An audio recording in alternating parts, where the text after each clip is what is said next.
స్వప్నిక, చెప్పండి. బాధపడకండి. చనిపోవాలనే ఉద్దేశం వరకు ఎందుకు వచ్చారమ్మా? అసలు ఏం జరిగింది? నేను ఏ డెసిషన్ తీసుకోలేకపోతున్నాను. మా నాన్నని ఎదిరించి నేను పెళ్లి చేసుకోలేను. ఒకవేళ చేసుకున్నా మా నాన్న మా ఇద్దరిని బ్రతకనివ్వడు. మా పెద్దనాన్న వాళ్ళ ఒక అబ్బాయి ఇట్లా ఇంటర్ కాస్ట్ మ్యారేజ్ చేసుకున్నందుకు ఈ రోజుకి కూడా తనని మా ఇంట్లోకి రానివ్వరు. దేనికి అన్నిటికీ వెళ్ళేశారనమాట తనని.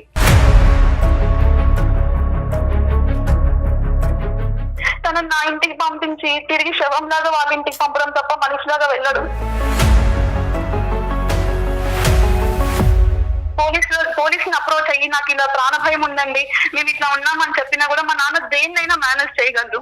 తనకు అంత పలుకుబడి ఉంది సొసైటీలో. కానీ నేను ఇతను వదిలేసి నేను వేరే వాళ్ళని చేసుకోలేనండి, నా వల్ల కాని పని. ప్రేమ గొప్పదా లేదంటే ప్రాణాలు గొప్పవా అనేది నేను ఆలోచిస్తున్నాను. పేరెంట్సా లేదా మనోహర, ఈ రెండిట్లో ఒకదానికి మీరు ఫిక్స్ అవ్వాలి. You have to fight back. నీకు ప్రేమ కావాలి, ప్రేమ అంత గొప్పది. మనోహర్ కావాలి, మనోహర్ లేకుండా మీరు బతకలేను అనుకుంటే కనుక ఫైట్ చేయండి. మీరు యుద్ధం చేయాలి, తప్పదు. అవిస్ హాస్పిటల్ సమర్పించు అందమైన జీవితానికి స్వాగతం. నమస్తే డాక్టర్ గారు. నమస్తే జయ గారు. స్వప్నిక గుంటూరు నుంచి మెయిల్ చేశారండి మనకి.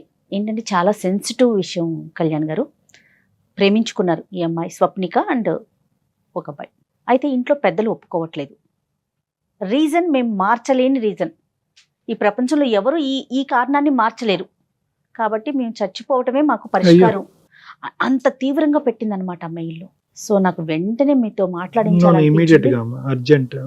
చాలా నీడ్ ఉండింది అనేసి వెంటనే నేను కాల్ చేస్తానమ్మా రేపు ప్రోగ్రామ్ లో అని చెప్పేసి కూడా చెప్పాను స్వప్నిక. నిర్ణయం తీసుకోముందు మనకు ఫోన్ చేయటం, మనకి ఈమెయిల్ పెట్టడం. అవును కళ్యాణ్ గారు, ఒకసారి కాల్ చేయండి. తప్పకుండా మాట్లాడాలి. స్వప్నిక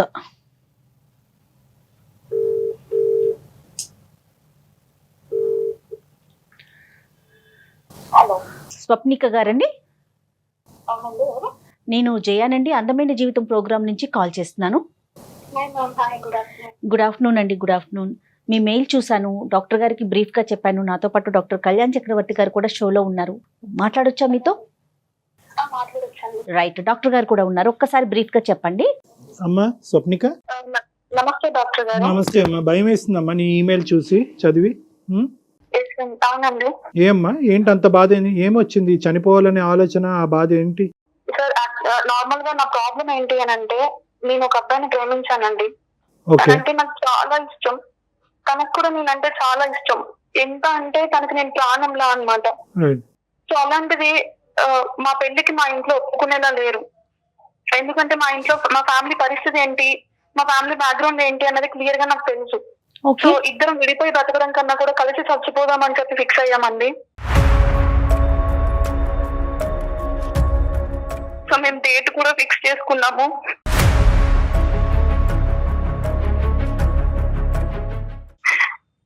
సో నేను ఒక సొల్యూషన్ కోసం మీకు కాల్ చేశానండి. నాకు ఎలా అంటే బెస్ట్ సొల్యూషన్ ఒకటి కావాలి. సార్ నేను ఒక క్వశ్చన్ అడుగుతానండి మిమ్మల్ని. బేసిక్ గా ప్రేమించకూడదా అండి అమ్మాయిలు? ఎందుకు ప్రేమించకూడదమ్మా? మీ వయసు ఎంతమ్మా? నా వయసు 25 సంవత్సరాలండి. అబ్బాయి వయసు ఎంతమ్మా? తనకి 27. ఏం చేస్తుంటారు? మీరేం చేస్తారు, అతను ఏం చేస్తారమ్మా? ఇద్దరం సాఫ్ట్వేర్ ఎంప్లాయీస్ అండి. Okay, well established in the society, majors. ప్రేమించడంలో తప్పే ఉందమ్మా? అది నన్ను అడగక్కర్లేదు. ప్రేమించడం తప్పు కాదు. డాక్టర్ గారు, మేము ప్రేమించి పెళ్లి చేసుకుని మా జీవితాలు ఇలా ఉండాలి అలా ఉండాలి అని డిజైన్ చేసుకోవడం తప్ప అండి? తప్పులేదమ్మా. మాత్రం కాదండి. ఈ కులాలు, మతాలు, ఆస్తులు, అంతస్తులు ఇవన్నీ ఏంటండి? డాక్టర్ గారు, మా నాన్నకి నేనంటే చాలా ఇష్టం. ఎంత ఇష్టం అంటే నేను ఏది అడిగితే అది, ఎంత అంటే అంత, ఎప్పుడంటే అప్పుడు తెచ్చిచ్చే అంత ఇష్టం. కానీ ఎందుకు డాక్టర్ గారు మా నాన్న ఈ విషయంలో నన్ను కన్సిడర్ చేయట్లేదు?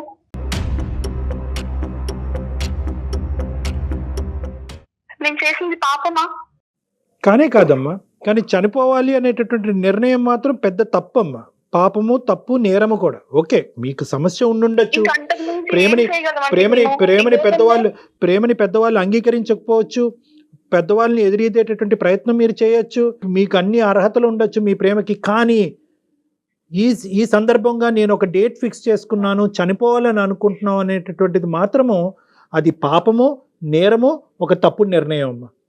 ఇంత మేము మెచ్యూరిటీ already ఉండి అంతా decide చేసుకొని ఫిక్స్ చేసుకున్నాము. కానీ ఒకసారి మీతో మాట్లాడాలనిపించింది, ఒక మంచి సొల్యూషన్ కోసం మాట్లాడాలనిపించింది. చెప్పమ్మా, ప్రతి అందుకని సమస్యకి నేను- చావుకి తప్ప జీవితంలో ప్రతి సమస్యకి పరిష్కారం ఉందమ్మా. కాబట్టి మీరు దయచేసి కాసేపు ఆ చావు, చచ్చిపోతాము, డేట్ ఫిక్స్ చేసుకున్నాం అనేటటువంటి పదాలు ఒక్కసారి పక్కన పెట్టి, అమ్మా నువ్వు ప్రేమించినటువంటి అబ్బాయి సేఫ్గానే ఉన్నాడా? ప్రస్తుతానికి మేమిద్దరం సేఫ్ గానే ఉన్నామండి. కానీ మేము డిసైడ్ అయ్యాము, డేట్ ఫిక్స్ చేస్తున్నాము. కానీ ఈ లోకంలో మనుషుల కన్నా కూడా కులాలకి, మతాలకి ఎక్కువ ఇంపార్టెన్స్ ఇస్తున్నారు. ఎందుకు ఇలా? మనం ఎంత అవునన్నా కాదన్నా అలా అలా జీర్ణించుకుపోయిందండి స్వప్నిక గారు. మనం కాదు అని ఎంత ఫైట్ చేసినా, లేదు అవును అని ఎంత ఫైట్ చేసినా అది నరాన ఉండిపోయింది. మీరు కుడి చేత్తో రాస్తారా, ఎడం చేత్తో రాస్తారమ్మా? కుడి చేయండి. ఎడం చేత్తో ఎందుకు రాయరు అన్నట్టే ఉందమ్మా ఆ ప్రశ్నకి సమాధానం. సో ఏంటంటే ఇది ఒక కల్చరల్ ఆస్పెక్ట్. అది ఒక ఆస్పెక్ట్. దాని గురించి ఇప్పుడు కాదు, ఎన్నో తరాలు బట్టి అంటరానితనం అనేటటువంటి అంశాలు ఎలాగైతే మనం పోరాడుతున్నాం, అప్పటి నుంచి కూడా మనం కుల మతాలు అనేటటువంటి అంశాల గురించి పోరాడుతున్నాం. కానీ ఏంటంటే ఇదేమంటారమ్మా, అవి పరువు హత్యలు అంటారా, అవి చూస్తూనే ఉన్నాం, అరాచకాలు చూస్తూనే ఉన్నాం, అధ్వానాలు చూస్తూనే ఉన్నాం. కానీ దానికి మించినటువంటి భయంకరమైనటువంటి అంశం ఏంటంటే అలాంటిది ఏదో జరగబోతుంది కాబట్టి మేము కూడా ఆత్మహత్య చేసుకుంటాం అనేటటువంటిది దీని అన్నిటికీ మించినటువంటి ఒక భయంకరమైనటువంటి అంశం. మా నాన్న నన్ను చాలా బాగా చూసుకుంటారండి. ఎంత ప్రాణం అంటే నేను అడిగితే ఏదైనా సరే, ఎంత కష్టమైనా, అది ఎంత దూరంలో ఉన్నా కూడా తెచ్చిచ్చే అంత. ఇంకొకటి ఏంటంటే తను చాలా పర్ఫెక్షనిస్ట్ అన్నమాట. ఎట్లా అంటే తను ఏదన్నా అనుకుంటే అలానే జరగాలి, దానికి మించి ఒక్క 0% అటు ఇటు అయినా కూడా తను యాక్సెప్ట్ చేయలేదు. అలాంటి పర్సన్ నన్ను ఇంతలా చేసుకొని, నా మీద ఇన్ని హోప్స్ పెట్టుకొని, ఈ రోజు నేను ఒక వేరే అబ్బాయిని ప్రేమించి పెళ్లి చేసుకుంటాను అని అంటే తను ఒప్పుకోడు. నాకు తెలుసు తను, నా ఫ్యామిలీ పరిస్థితి, మా నాన్న మైండ్ సెట్ ప్రతిదీ నాకు తెలుసు అండి. మాకు ఇంకొక దారి లేదు. ఇంకొకటి ఏంటంటే మా నాన్న ఇప్పుడు నాకు ఒక సంబంధం చూస్తున్నారు. మా వాళ్ళలోనే తెలిసిన వాళ్ళలో తను బాగా సెటిల్ అయిపోయారు, మంచి ఉద్యోగం ఉంది, నెలకు 5 లక్షల వరకు సంపాదిస్తారు, ఆస్తి ఎక్కువగా ఉంది, అది ఇది అని చెప్పన్నారు. అట్లీస్ట్ నన్ను ఒక్కసారి నీకు ఈ సంబంధం ఇష్టమా, ఆ అబ్బాయి అంటే ఇష్టమా, పెళ్లి చేసుకుంటావా అని కూడా నన్ను అడగలేదు.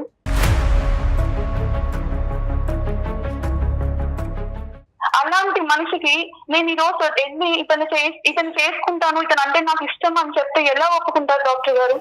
సైడ్ ఓకేనండి, అబ్బాయి సైడ్ ఓకే ఉంది, అదేం ప్రాబ్లం లేదు. మా పెళ్లికి అద్దొచ్చిందంట ఏంటి అంటే కులం, తక్కువ కులం లేదు. ఆ పాయింట్ చాలా క్లియర్ గా ఉందమ్మా స్వప్నిక. కులం అనేటటువంటి ఒక అంశాన్ని తీసుకొచ్చి మీ ప్రేమ కరెక్ట్ కాదు, మీరు ప్రేమించడానికి పెళ్లి చేసుకోవటానికి అర్హులు కాదు అనేటటువంటి విధంగా మీ తల్లిదండ్రులు.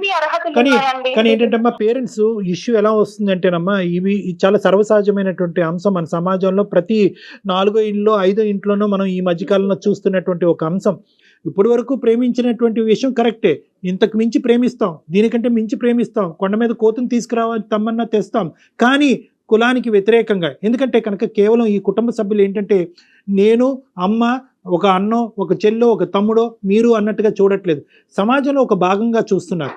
వీళ్ళు ఎంతవరకు కులానికి మతానికి విలువను ఇవ్వకపోయినా కూడా, ఇవ్వాలని అనుకోకపోయినా, మీ ప్రేమను రెస్పెక్ట్ చేయాలనే ఉద్దేశంతో వాళ్ళు ఉన్నా కూడా, రేపొద్దున ఈ సమాజం మమ్మల్ని వెలివేస్తుందేమో, ఆ సమాజం మనల్ని తక్కువగా చూస్తుందేమో, అదే సమాజంలో రేపొద్దున మనం ఉండవలసినటువంటి వాళ్ళను అనే ఉద్దేశంతో కూడా చాలా వరకు ఆ ఒత్తిడిలో చాలామంది కొట్టుకుమిట్లు ఆడిపోతున్నారమ్మా.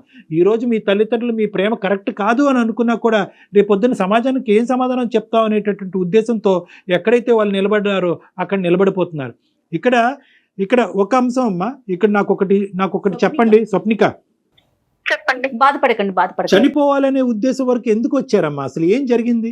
డాక్టర్ గారు, నాకు తను లేకుండా నేను బ్రతకలేనండి, నేను లేకుండా తను బ్రతకలేడు. ఇప్పుడు ఇప్పుడున్న సిచ్యువేషన్ ఎలా ఉంది అని అంటే పీకల్ మీదకి వచ్చేసింది. నేను ఏ డెసిషన్ తీసుకోలేకపోతున్నాను. మా నాన్నని ఎదిరించి నేను పెళ్లి చేసుకోలేను. ఒకవేళ చేసుకున్నా మా నాన్న మా ఇద్దరిని బ్రతకనివ్వడు. ఇంత ప్రేమించి, ఇంత అర్థం చేసుకొని ఇట్లా ఉన్న వాళ్ళము మా నాన్న చేతిలో చనిపోవడం కంటే మాకు మేము చనిపోయి చావులో అయినా కలిసి ఉండడం బెటర్ అనిపిస్తుందండి మాకు.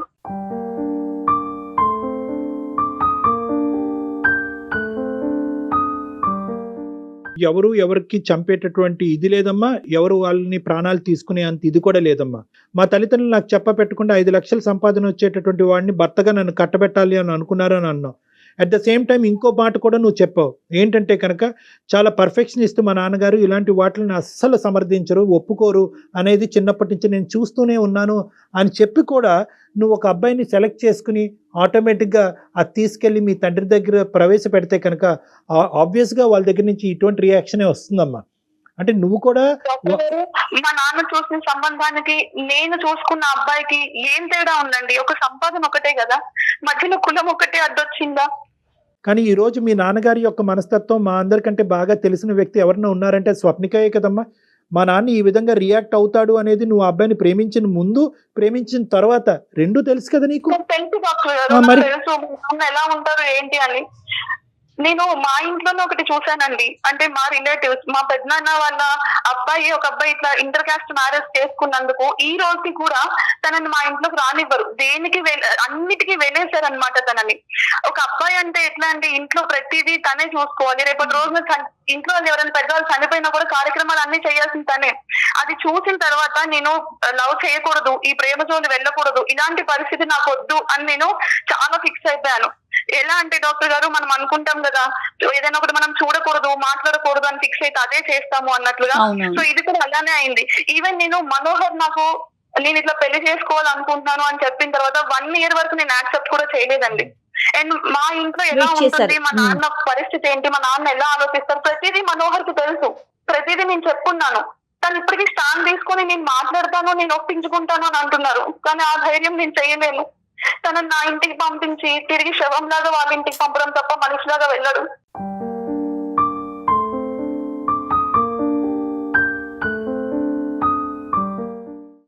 అది నాకు చాలా క్లారిటీగా తెలుసు.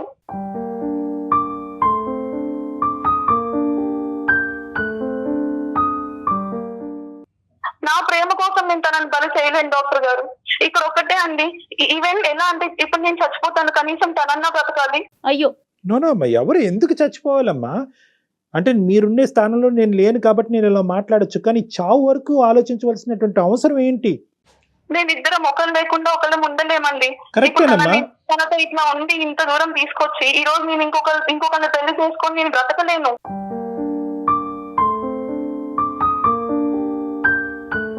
ప్రేమ అనేది ఉంటేనే బతుకుంటాం, ప్రేమ లేకపోతే చచ్చిపోతాం అనేటటువంటి ఉద్దేశంతో ఎంతో మంది అమాయకమైనటువంటి అమ్మాయిలు అబ్బాయిలు ప్రాణాలు తీసుకుంటున్నారమ్మా. ఎంతో కడుపు సోకును గురి చేస్తున్నారు, పేరెంట్స్కి ఎంతో బాధనిస్తున్నారు. మీరు దయచేసి అర్థం చేసుకోండి, జీవితం అనేటటువంటిది ఈ ప్రేమకు మించినటువంటి దీన్ని ఈ సమస్య నాకు ఆ విషయం అర్థమవుతుంది క్లియర్ గా. మీరే స్వప్నిక రెండు మీరే చెప్తున్నారు. మీరు ఒకదానికి ఫిక్స్ అయిపోవాలి. ఒకటి అతన్ని చేసుకొని ముందుకు వెళ్ళటం, లేదా పేరెంట్స్ని ఒప్పించుకునే ప్రయత్నం. వాళ్ళు ఒప్పుకున్నారా సరే, ఒప్పుకోలేదా లేదా వాళ్ళు చెప్పినట్టు వినరు. ఇటు పేరెంట్సా లేదా మనోహర, ఈ రెండిట్లో ఒకదానికి మీరు ఫిక్స్ అవ్వాలి. అది ఈ రెండు వదిలేసి చావుకు వెళ్తున్నారు మీరు. ఈ రెండు జరిగేదానికి ఒకే ప్లాట్ఫామ్ మీదకి వచ్చి మీ తల్లిదండ్రులు ఏకీభవించి ఈ ప్రేమను ఒప్పుకుని ఈ పెళ్లి జరిపించడానికి అవకాశం ఉందా? మా నాన్న ఒప్పుకోరండి. మీ నాన్న ఎవరి ద్వారా, పెద్దల ద్వారా గానీ ఎవరన్నా మీ ప్రేమను అర్థం చేసుకున్న మనుషులు కానీ ఎవరు చెప్పినా, ఈవెన్ ఇప్పుడు మేము మా నాన్నని కాదనుకుని నేను బయటికి వెళ్ళి చేసుకున్నా కూడా ఎవరిని అప్రోచ్ అవ్వాలి? ఈవెన్ నేను పోలీసుని అప్రోచ్ అయ్యి నాకు ఇలా ప్రాణ భయం ఉందండి, మేము ఇట్లా ఉన్నామని చెప్పినా కూడా మా నాన్న దేన్నైనా మేనేజ్ చేయగలరు. తనకు అంత పలుకుబడి ఉంది సొసైటీలో. మనోహర్ పేరెంట్స్ వచ్చి మీ పేరెంట్స్ తో మాట్లాడితే ఏమన్నా ఉపయోగం ఉందమ్మా? ఒప్పుకోరండి, సమస్య లేదు. ఇంకా నేను వాళ్ళని ఇంకా ప్రాబ్లం లో పడేసిందని అయితాను. ఇక్కడ ఇంకొక విషయం కళ్యాణ్ గారు, ఇప్పుడు వాళ్ళ కజిన్ కి జరిగినట్లే సేమ్ రిపీట్ అవడానికి అవకాశాలు ఉన్నాయి అంటారా తిని విషయంలో కూడా? అంతే. ఇప్పుడు తన ఏంటంటే తన చాలా క్షుణ్ణంగా విశ్లేషించి వాళ్ళ ఫ్యామిలీ గురించి అన్ని తెలుసుకున్న తర్వాత అమ్మాయి మాట్లాడుతుంది. ఆబ్వియస్లీ ఏంటంటే ఇక్కడ ఎలా రియాక్ట్ అవుతారు అమ్మ? ఆల్రెడీ మీ పేరెంట్స్ కి మీ ప్రేమ ఎంతకాలం బట్టమ్మా, ఎంతకాలం బట్టి మీరు ప్రేమించుకున్నారు? 3 years అండి. మీ పేరెంట్స్ కి ఈ విషయం తెలిసి ఎంతకాలం అయింది? మా నాన్నకు తెలీదు, మా అమ్మకు తెలుసు అండి. నాన్నగారికి అసలు తెలియదు. అమ్మ ఏమంటారు? తెలీదు. అమ్మ సపోర్ట్ చేయగలదా ఈ మా ఇష్యూలో? అమ్మగారు ఇదే చెప్తారు, నాన్నకు తెలిస్తే ఇలా అలా మేము నిన్ను పోగొట్టుకోలేము, అది ఇది, తనను వదిలేసి నాన్న చెప్పిన సంబంధం చేసుకో, జీవితం బాగుంటుంది, కొన్నాళ్ళు బాధపడతావేమో, తర్వాత బాగుంటుంది, అది ఇది అని చెప్తున్నారు. కానీ నేను ఇతను వదిలేసి నేను వేరే వాళ్ళని చేసుకోలేనండి, నా వల్ల కాని పని. ప్రేమ గొప్పదా లేదంటే ప్రాణాలు గొప్పవా అనేది నేను ఆలోచిస్తున్నాను.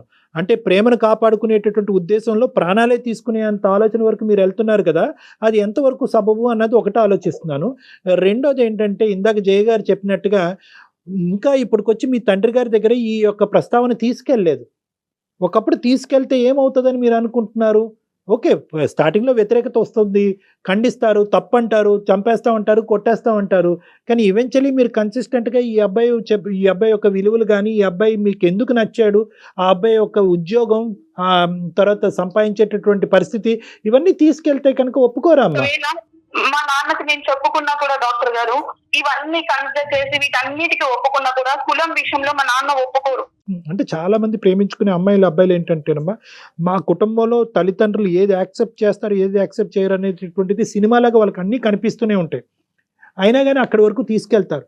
ఎందుకు తీసుకెళ్తారంటే కనుక ఆ రోజు ఏదో మ్యాజిక్ చేసి ఏదో ఒప్పించేస్తాం, ఎవరో ఒప్పించేస్తారు అనేటటువంటి ఆలోచనతో ఏంటంటే ఈ ప్రేమను అలా కొనసాగిస్తూ చివరికి ఏమంటారు అంటే కనుక, అబ్బా 5 సంవత్సరాల పాటు మేము ప్రేమించుకున్నామండి, ఇప్పుడు ఎలా వదిలి ఉంటాము, వదిలిండే దానికి అవకాశమే లేదు అని అంటారు. అంటే ఫస్ట్లో అదే తండ్రి, చివరిని కూడా అదే తండ్రి, స్టార్టింగ్ అదే తండ్రి ఒప్పుకోడంటారు, చివరిని కూడా అదే తండ్రిని ఒప్పుకుంటారు. మరి ఇన్ని ఒడిదొడుకులు ఫేస్ చేస్తూ ఏ విధంగా మీరు ఈ ప్రేమని పెళ్లి వరకు తీసుకెళ్లరు అంటే కనుక ఎవరో ఎక్కడి నుంచో వచ్చి ఊడిపడి మమ్మల్ని కాపాడతారనే ఉద్దేశంతో ముందుకెళ్ళిపోతారు. బ్లైండ్ ఫెయిత్ ఇది. నువ్వున్న స్థానంలో ఏంటంటేనమ్మా, ఇది ఖచ్చితంగా చిక్కుముడి సమస్యేనమ్మా. చాలా మంచి సొల్యూషన్ ఇవ్వండి డాక్టర్ గారు, నా సమస్యకి అని అంటున్నావు. కానీ ఇక్కడ at the end of the day ఎవరో ఒకరు హర్ట్ అవుతారు, ఎవరో ఒకరు అవమానకరమైనటువంటి పరిస్థితిలోకి వెళ్ళవలసినటువంటి అవసరం ఉంది. ఇక్కడ పోలీసులను కూడా మా నాన్న కొని తెస్తాడు, పోలీసులను కూడా లేదంటే పోలీసులను కూడా ఇన్ఫ్లుయెన్స్ చేసే ప్రయత్నం చేస్తాడు అనేటటువంటి మాటలు ఇక్కడ కరెక్ట్ కాదమ్మా. ఎందుకంటే ఇక్కడ ఎవరో ఒకరు సోర్స్ ఆఫ్ హెల్ప్ తీసుకోవాలి, మీ కుటుంబంలో పెద్దల యొక్క హెల్ప్ అయినా తీసుకోవాలి, లేదా పోలీసుల వరకైనా నువ్వు వెళ్ళాలి, తప్పదు. ఎందుకంటే పోలీసుల వరకు వెళ్తే కనుక మళ్ళీ నాన్నని రోడ్డు మీద తీసుకొచ్చిన దాన్ని అవుతాను, నాన్న అవమానం ఫీల్ అవుతాడంటే కనుక ఇంకా అన్ని యాంగిల్స్లో మనం బ్యాలెన్స్ తీసుకొచ్చి మీ ప్రేమని పెళ్లి వరకు తీసుకెళ్ళటం కష్టం. మనం చేసినా కూడా ప్రయోజనం ఉండదండి. తండ్రి తెలిస్తే కనుక ఇది ఒప్పుకోవడం అని తెలిసి కూడా నువ్వు ప్రేమించావు. ఇప్పుడు తండ్రి దగ్గరికి ఇంకా ఒక సబ్జెక్ట్ తీసుకెళ్లకుండా తండ్రి ఇదే కన్క్లూజన్కి వస్తాడు అనే బలమైన నిర్ణయంతో ముందుకెళ్తున్నావు. పోలీసుల వరకు వెళ్తే కనుక పోలీసులను కూడా నాన్న ఇన్ఫ్లుయెన్స్ చేస్తాడు, అక్కడ కూడా నేను ఓడిపోతాను అని చెప్పి ఇంకో ఇమాజినేషన్ సిచ్యువేషన్కి తీసుకెళ్తున్నాం. అంటే ఇప్పుడు వరకు నీ మొత్తం ప్రయాణం, నీ ప్రేమ అనేటటువంటి మొత్తం ప్రయాణం అనేటటువంటిది ఓన్లీ ఇమాజినేషన్ వరకే వెళ్ళింది కానీ రియాలిటీలోకి వెళ్ళట్లే. మా నాన్నకి ఇంకా చెప్పలేదు, మా నాన్న ఖచ్చితంగా ఒప్పుకోడు అన్నది కూడా ఇమాజినేషన్. ఒప్పుకోకపోవచ్చు, 99% ఒప్పుకోకపోవచ్చు. కానీ ఇప్పుడు వరకు నువ్వు ఏ అడుగు ముందుకేయకుండా ప్రతిదీ ఒక ఊహాజనకమైనటువంటి ప్లాట్ఫామ్ మీద తీసుకెళ్ళటం కాకుండా ఒక రియల్ ప్లాట్ఫామ్ మీద పోలీస్ వ్యవస్థ అనేటటువంటిది అంత భయంకరంగా అయిపోలేదమ్మా, నువ్వు అనుకున్నంత భయంకరంగా అవ్వలేదు. మీరిద్దరు మేనేజర్స్, మీరు ఇద్దరు ప్రేమించుకున్నారు, ఇద్దరు ఉద్యోగం చేసుకుంటున్నారు, మీ ఇద్దరు పెళ్లి చేసుకోవడానికి అన్ని అర్హతలు ఉన్నాయి. మీరు పోలీస్ యొక్క సెక్యూరిటీ తీసుకోండి, పోలీస్ యొక్క ప్రొటెక్షన్ తీసుకోండి, తప్పలేదు. పోలీసులే పిలిపిస్తారు, మాట్లాడతారు, మీ ఇద్దరికి ప్రొటెక్షన్ ఇస్తారు, మీ నాన్నగారికి కౌన్సిలింగ్ చేస్తారు, మీ ఫ్యామిలీకి నచ్చజెప్పేటటువంటి ప్రయత్నం చేస్తారు. ఒకవేళ ఒప్పుకోవచ్చేమో కదా, మనమే ఎలా నెగిటివ్గా అనుకుంటాం. No, death is not the solution అమ్మా. మీరు చావు వరకు గురించి ఆలోచించకండి, ఫస్ట్ అది తీసి పక్కన పెట్టండి. కావాలంటే ఇంకో 2 years 3 years మా నాన్న మైండ్ సెట్ ఏంటి, ఆయన ఎలా ఆలోచిస్తారు, ఏ సిచ్యువేషన్ ఎలా తీసుకుంటారు అన్నది క్లియర్ గా తెలుస్తుంది. కరెక్టేనమ్మా, కానీ నువ్వు వేసినటువంటి అడుగు అలా ఉంది కాబట్టి ఈ రోజు మీరు ఒక అడుగు వేశారు. ఆ అబ్బాయి లేకపోతే చచ్చిపోతానంటున్నారు, పెళ్లి చేసుకున్నా కూడా మా నాన్న మమ్మల్ని బతకనివ్వమంటున్నారు, కర్ర ఇరగకూడదు, పాము చావకూడదు అనే విధంగా ఉందమ్మా. అలా అవ్వదు. పోనీ నాన్నగారు, మీ పేరెంట్స్ చెప్పినట్లుగా మనోహర్ని వదిలేసి చూపించే సంబంధానికి మీరు వెళ్ళగలుగుతారా? అది కూడా లేదండి, లేదు. నేను మనోహర్ని వదిలేసి ఉండలేను.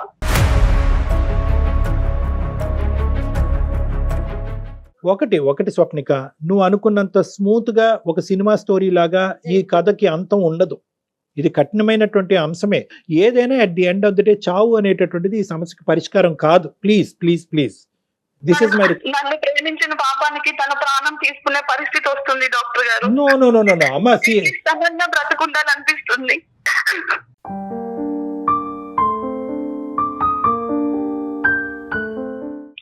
కనీసం నేను చచ్చిపోతే తనంతా బతుకుతాడేమో అని ఉంది, కానీ తను ఉండలేడు. ఇవన్నీ ఇమాజినేషన్స్ అవుట్ ఆఫ్ ఇమోషన్స్ అమ్మా. ఇవన్నీ ఊహాజనకమైనటువంటి అంశాలు, ఇమోషన్స్ వల్ల మీరు తీసుకునేటటువంటి తొందరపాటు నిర్ణయాలు. కాసేపు ఇమోషన్స్ తీసి పక్కన పెట్టండి, ఈ ప్రేమ అనేటటువంటి సబ్జెక్ట్ తీసి పక్కన పెట్టండి. మీ జీవితానికి ఒక ఆశయం ఉంది, ఒక గమ్యం ఉంది, మీ అందరికీ మీ జీవితాలకు ఒక పర్పస్ ఉంది. కేవలం ప్రేమను గెలిపించడం గురించే మీరు ఈ ప్రపంచం మీద పుట్టుకు రాలేదు. ఇవన్నీ కూడా అర్థం చేసుకోండి దయచేసి. ప్రేమ ఉంటే కనుక బతుకుంటాం, ప్రేమ లేకపోతే చచ్చిపోతాం. అతను చచ్చిపోకూడదు, నేనే చచ్చిపోవాలి, వద్దమ్మా. ఈ చావేంటమ్మా? మీరు ప్రాబ్లమ్ని ఫేస్ చేయాలి స్వప్నిక. మనోహర్ కావాలన్నా లేదా అటు మీ పేరెంట్స్ చెప్పినట్లు వినాలన్నా ఏదైనా సరే మీరు ప్రాబ్లం ఫేస్ చేయాలి, దానికి రెడీగా ఉండండి. ఎనీవే, ప్రేమించావు, మనోహర్ లేకపోతే జీవితం లేదు అనుకుంటున్నావు, తండ్రిని కూడా కుటుంబాన్ని కూడా వదులుకోకూడదు అనేటటువంటి ఆలోచనతో మీరు వచ్చారు. కాబట్టి మీకు నాకు ఒకటే సలహా, you have to fight back. నీకు ప్రేమ కావాలి, ప్రేమ అంత గొప్పది, మనోహర్ కావాలి, మనోహర్ లేకుండా మీరు బతకలేను అనుకుంటే కనుక చేయండి, మీరు యుద్ధం చేయాలి, తప్పదు.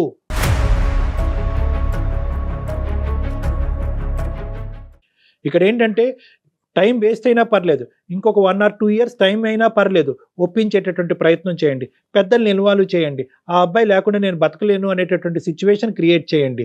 ఇంకొకటి, మొత్తం అందరు కుటుంబ సభ్యులు అందరూ కూడా ఒకే విధంగా ఉండరమ్మా. మీ నాన్నగారికి మించినటువంటి వాళ్ళు, మీ నాన్నగారు గౌరవించి ఆలోచింపజేసేటటువంటి పెద్దలు ఉండే ఉంటారు మీ ఇంట్లో. వాళ్ళ యొక్క సహాయ సహకారాలు తీసుకోండి. మా నాన్న సంబంధం చూసి ఫిక్స్ చేస్తున్నారండి. చెప్పాను కదా, ఇంత సంపాదిస్తున్నారు, ఇంత సెటిల్ అయ్యారు, స్టేట్స్ లో ఉంటారు, లైఫ్ ఇలా ఉంటుంది అలా ఉంటుంది అని. పరిస్థితి నా చేయి జారిపోతుంది, నా చేతిలో ఏం లేదు నేను చేయడానికి. అమ్మ, మీరు ఒకటి, పరిస్థితి మీ చేయి జారిపోతుంది అంటే కనుక ఇందాక నేను చెప్పినట్టుగా 1 or 2 years వెయిట్ చేసే అవకాశం లేదు. కాబట్టి మీ నాన్నగారి దగ్గరికి ఈ ప్రస్తావన తీసుకెళ్ళండి. లేదు, నాన్నగారి దగ్గర ప్రస్తావన తీసుకెళ్తే కనుక నా జీవితం బందికాన అయిపోద్ది, నన్ను ఇంట్లోంచి బయటకు నడపలేరు అనుకుంటే ఫస్ట్ మీరు ఒక పోలీస్ ప్రొటెక్షన్ తీసుకోండి. మీకు షీ టీమ్స్ అనేటటువంటి ఉన్నాయి. అదేది శిక్షార్హం కాదు. అంటే మిమ్మల్ని నాన్నగారిని తీసుకొచ్చి జైల్లో పెట్టో, రోడ్డు మీద తీసుకెళ్లి పంచాయతీ పెట్టో నాన్నగారు పరువు ఎవరు తీరు. ఇక్కడ వాళ్ళు పిలిపిస్తారు, చెప్పేటటువంటి విధంగా చెప్తారు. మనోహర్ తో మాట్లాడుతున్నాను, ఫ్రెండ్షిప్ చేస్తున్నాను అని తెలిస్తేనే మా నాన్న నాకు వార్నింగ్ ఇచ్చారు. ఓకే. సో ఫస్ట్ మీరు ప్రొటెక్షన్కి వెళ్ళండి అమ్మా, నా మాట వినండి. ఫస్ట్ మీరు ప్రొటెక్షన్కి వెళ్ళండి. మీ తల్లిదండ్రుల దగ్గర మాకు ఈ థ్రెట్ ఉంది కాబట్టి మీరు ప్రొటెక్షన్ ఇవ్వండి, మా పేరెంట్స్ని ఇక్కడ తీసుకొచ్చి మాట్లాడండి, లేదంటే మీ సమక్షంలోనే మా పెళ్లి జరిపించండి అని పోలీస్ శాఖకి మీరు ఒక అర్జీ పెట్టుకోండి. ఈ రోజే చెయ్యండి ఆ పని. అప్పుడు వాళ్ళు ఎదురుగుంటానే మీ పేరెంట్స్తో, అంటే మీ ఎదురుగుంటానే మీ పేరెంట్స్తో వాళ్ళు మాట్లాడతారు, కౌన్సిల్ చేస్తారు. ఒకప్పుడు వినకపోతే కనుక దగ్గరుండి ఆ పోలీసులు మీ పెళ్లి జరిపించేటటువంటి ప్రయత్నం చేస్తారు. ప్రధానంగా మీకు కావాల్సినటువంటిది ప్రొటెక్షన్. ఆ తర్వాత పరిణామాలు అనేటటువంటిది ఖచ్చితంగా చేదుగా ఉంటాయి. మీ పేరెంట్స్కి నీకు మధ్యన మాటలు కొంతకాలం ఉండకపోవచ్చు. But at the end of the day నేను ఇందాక చెప్పినట్టుగా ఏంటంటే, ఒకటి కావాలి అనుకుంటే ఒకటి వదులుకోవాలి. ఎక్కడో చోట మీరు ఒక థ్రెషోల్డ్ దించుకోవాలి. పరిస్థితులు మారుతాయి, మనుషుల యొక్క మనస్తత్వాలు మారుతాయి. రానున్న రోజుల్లో తండ్రి కూతురి యొక్క ప్రేమ అనేటటువంటిది మళ్ళీ చిగురిస్తుంది, మళ్ళీ పాత రోజులు వస్తాయమ్మా. ప్రయత్నించిన ఉపయోగం ఉండదు అనిపిస్తుందండి. మీరు ప్రేమించడంలో విపరీతమైన స్పీడ్ చూపెట్టారు. అందరి వ్యక్తిత్వాలు తెలిసినా కూడా ఇదే కరెక్ట్ దారి అనేటటువంటి దారిలో ముందుకెళ్ళిపోయారు. ఇప్పుడు పెళ్లి అనే అంశం వచ్చేటప్పటికి మా నాన్న ఒప్పుకోడు, మా నాన్న చంపేస్తాడు అనే భయంతో మేమే ముందు చచ్చిపోతామని చెప్పి పిరికి పందుల్లాగా మీరు పరిగెడుతున్నారు. అది కరెక్ట్ కాదు. మీ ప్రయత్నం మీరు చెయ్యండి. డెఫినెట్ గా డాక్టర్ గారు చెప్పినట్టు ప్రాబ్లమ్స్ ఉంటాయి, ఫేస్ చేయాల్సిందే. పోలీస్ సెల్స్ ఉన్నాయి, పోలీస్ శాఖ మీలాంటి వాళ్ళని కాపాడటానికి, ప్రొటెక్ట్ చేయడానికి అన్ని గవర్నమెంట్ అటువంటి సదుపాయాలు ఉన్నాయి మీలాంటి వాళ్ళకి ప్రొటెక్షన్ ఇవ్వడానికి. మీరు అది ఒక్కసారి నాక్ చేయండి ఆ డోర్. ఓకేనమ్మా స్వప్నిక? ఇంకా మీకు మోరల్ గా ఏదైనా సపోర్ట్ కావాలన్నా, అడ్వైస్ కావాలన్నా కూడా షో అయిపోయినాక ఒకసారి కాల్ చేయండి. పర్సనల్ గా కూడా మీతో మాట్లాడతారు. ఏం డాక్టర్ గారు? ఓకే, తప్పకుండానమ్మా, మాట్లాడి సలహా ఇద్దాం. స్వప్నిక ధైర్యంగా ఉండండి. అమ్మ ఒకటి, ఇంకొక పాయింట్ ఏంటంటే, ఎందుకంటే ఇప్పుడు నేను 1 side ఆఫ్ ద కాయిన్ చూశాను, మనోహర్ నేను ఇంకా చూడలేదు. బహుశా నీకు అర్థం కాని సబ్జెక్ట్ మనోహర్కి బాగా అర్థం అవుతుందేమో, లేదంటే ఇద్దరు పక్కన కూర్చుంటే ఇద్దరికి ఇంకా బాగా అర్థం అవుతుందేమో. ఇద్దరు కలిసి నా దగ్గరకు ఒకసారి రండి అమ్మా. ఓకేనా స్వప్నిక? ఓకే, మనోహర్ని కూడా తీసుకొని ఒకసారి రండి. ఆల్ ద బెస్ట్ అమ్మా, టేక్ కేర్. థ్యాంక్ యూ అమ్మా, ఆల్ ద బెస్ట్ అమ్మా, కీప్ సేఫ్ అమ్మా, don't take any silly decisions. Okay right doctor గారు. తన కనుక కాల్ చేస్తే మనోహర్ తో ఒకసారి కూర్చొని. Thank you so much. నమస్తే. వారికోస్ వెయిన్స్ వ్యాధికి కేవలం 30 నిమిషాల్లో చికిత్స. కాల్ చేయండి 9989527715.